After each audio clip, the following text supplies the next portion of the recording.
योगी के राज्य में महिलाओं को लेकर काफी कानून बनाए गए हैं कि उत्पीड़ित महिलाओं के लिए कोई परेशानी ना हो। फिर भी यह योगी के राज्य में इस बरेली में अभी भी महिलाओं के लिए किसी तरह का कोई ऐसा कानून नहीं है जिसकी वजह से महिलाएं जो उत्पीड़न झेल रही है, बेचारी अपने घर में अपने परिवार में बड़ी होती हैं, पढ़ती हैं, लिखती हैं, सब कुछ करने के बाद जब उनकी शादी होती है तो उनको ये नहीं पता होता है कि मैं अपने घर में जहां जा रही हूं सुख मिलेगा या दुख मिलेगा। ऐसे ही एक मामला यहाँ पर मेरे सामने है, जो मेरे सामने यह पीड़ित महिला वो खड़ी है जिसकी शादी को 11 साल हो गए और 11 साल होने के बाद भी अभी तक उसे शादी का सुख नहीं मिला। और अभी भी पर तो देखा जाता है कि यहाँ सब कुछ करने के बाद भी उसको सुख नहीं मिला है अपनी फैमिली से, अपने परिवार के जहां से उसकी शादी हुई है। मैं मुलाकात करवाता हूँ डी7 से आवाम से और यहाँ पूछता हूँ कि आखिर ऐसा क्या मामला हुआ जो उन्हें मेरे चैनल पर आना पड़ा। क्या अच्छा, फिर भी मुझे बताइए कि इतना बड़ा मामला हो गया कि आपके यहाँ कोटे में लगी हुई 11 साल शादी हो गया, 8 साल की या 7 साल की आपकी बच्ची है, उसके बाद भी आपके साथ ऐसा उत्पीड़न हो रहा है कि आज ये माहौल हो गया कि आप अपने घर को छोड़ना चाह रही हैं।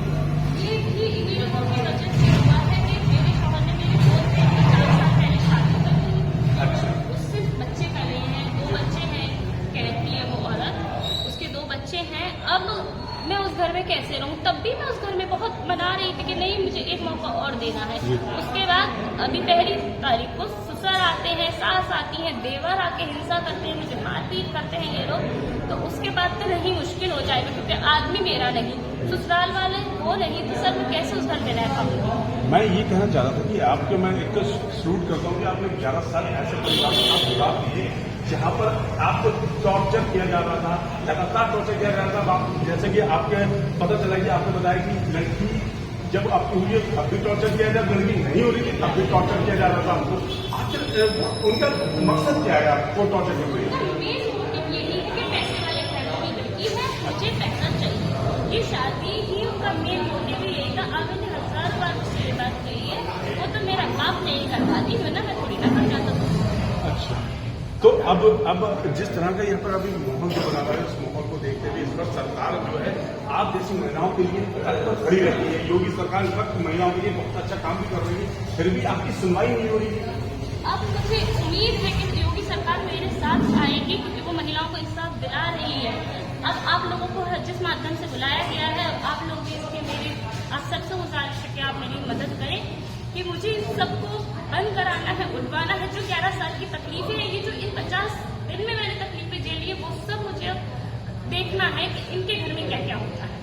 उनकी माता मेरे साथ खड़ी है और उनके भाई जो एक माता भाई वो यहाँ पर खड़ा हुआ है। आज इस रात पर आके खड़े हो गए हैं कि उनको ये नहीं पता चल रहा है कि मुझे करना क्या है और मैं किसके लिए खड़ी हूँ, किसके लिए स्टैंड हूँ। क्योंकि जो जिंदगी जो इंसान अपनी गुजर बसर अपने पति के घर करता है, आज वो उसको लांग कर अपनी माता के घर आ चुकी। मैं माता पूछना चाहता हूँ, क्या नाम है आपका?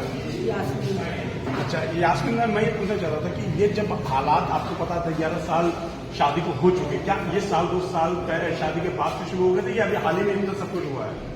टॉर्चर तो शुरू से ही होता रहा क्योंकि 3 साल इसकी औलाद नहीं हुई, वो टॉर्चर था। उसके बाद लालच इनके अंदर हमेशा हर तरह से कहीं ना कहीं तरीके से मांगना पैसा, बेटी को टॉर्चर कर करके भेज देना, मम्मी से 10,000 लिया, 20,000 लिया, 50,000 लिया, मेरी गाड़ी रुक गई, इसके पैसे दो, उसके पैसे, हमेशा यही रहा। आती जहाँ तक थोड़ा बहुत करती रहती थी, कभी कुछ दिया कभी कुछ दिया। अब तो उन्होंने 1 करोड़ रुपए की मांग पूरी कर रखी है। अच्छा। कि हमने दूसरी शादी कर ली है, उसको हमें देना है पैसे, 25 लाख रुपए में हम उससे पीछे छुड़ाएंगे, कहीं नेपाल में घर लेंगे और अपना काम सेट करेंगे। क्योंकि उसके बाप ने उसे बेदखल कर दिया, सारा कुछ हमसे चाहता है। अच्छा, मैं एक चीज जानना चाह रहा था यास्मीन मैम कि ये जो शादी हुई है ये क्या लव मैरिज थी या अरेंज मैरिज? अरेंज मैरिज थी, खुद माँ बाप आए थे, उन्होंने करा। मैंने इतना जहर किया है इंगेजमेंट में, पूरे खानदान को सोने के आइटम किए हैं। मैं आपको वीडियो दिखा सकती हूँ, एल्बम में दिखा सकती हूँ, कार मैंने शादी एंड टाइम की शादी वाले दिन एंड टाइम में दिल्ली पे बारात आ गई, तब उन्होंने डिमांड करी कि 15 लाख रुपए। वो टाइम हम जानते हैं कि हमने किस तरीके से अरेंज करी होती हो, क्योंकि हम लोग मुसलमानों में बड़ी पहले चली जाती है।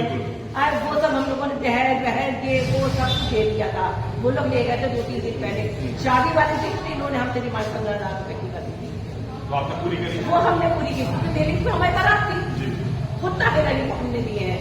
ऐसे मेरे सामने इस वक्त उनके भाई हैं, मैं उनके भाई से मुखातिब करता हूँ डी7 अवाम को और पूछता हूँ कि भाई ये कितना सब कुछ हुआ, अब आपने क्या स्टैंड लिया? अभी जैसा पता चला शादी कर ली उसने, मैंने अपने बहन से कहा तू आ जा जी। वो तब भी ये कि घर बन जाए 50 दिन वहाँ रहे। तब तक ये था कि चलो घर वाले हैं, चलो होता है, लड़के ने गलती कर दी। लेकिन अब ये है कि घर वाले ही पैसा मांग रहे हैं सब मिलके, क्योंकि आमिर ने उससे अलग से डिमांड की। अच्छा, इसी जब वो डिमांड पूरी नहीं हुई तभी उसके संग मारपीट हुई है जी। उसके खिलाफ झूठा मुकदमा करा दिया कि बच्चे को मारपीट के बच्चे का, क्योंकि उन्हें पता था जब वो घर से निकली तो हमारे पास मुकदमा होगा, इसलिए वो बच्ची हमारे संग है, बच्ची भी अपनी गवाही दे रही है। मुझे अपनी जान का बहुत खतरा है, क्योंकि कई बार वो हंसी हंसी में तुम तो इकलौते हो आ गया है कि ताहिर अली और ताहिर अली मुखबरों की तरफ से कि तू तो अकेला है, मेरे 2 लड़के हैं और जाओ, जैसे उनके खिलाफ FIR हुई है 307 में, मैं 307 में जेल नहीं जाऊँगा, कोई नहीं जाएगा, मैं 302 में जाऊँ। मतलब इसका ये है कि तुझे मार के जाऊँ। अच्छा, आपको मार रहे हैं? हाँ, मुझे मार के जाए, क्योंकि मैं अकेला होता हूँ, एक ही अब मेरे घर में मैं ही आदमी हूँ जो कमा रहे हैं, जो संभाले हुए हैं इसलिए। और ताहिर अली की छोटे बेटे ने मेरी बहन का ऐसा करा है कि आज उसके मेडिकल का चलता है तो उसका कान का पर्दा पड़ा, अब उसको जिंदगी भर के लिए अपाहिज कर। ये इस वक्त उस पीड़िता की माँ है जिन्होंने अपने दिल की जो एक लफ्ज को अपने मुंह से बयान किया है और बताया है कि किस तरह से उन्होंने अपनी परेशानी करके और खास दहलीज पे जब गाड़ी और उनकी जो मांग थी उस ताहिर अली मतलब उस पिता की उसके ससुर की लड़की के, उन्होंने 15 लाख की मांग करी, वो भी इन्होंने पूरा किया।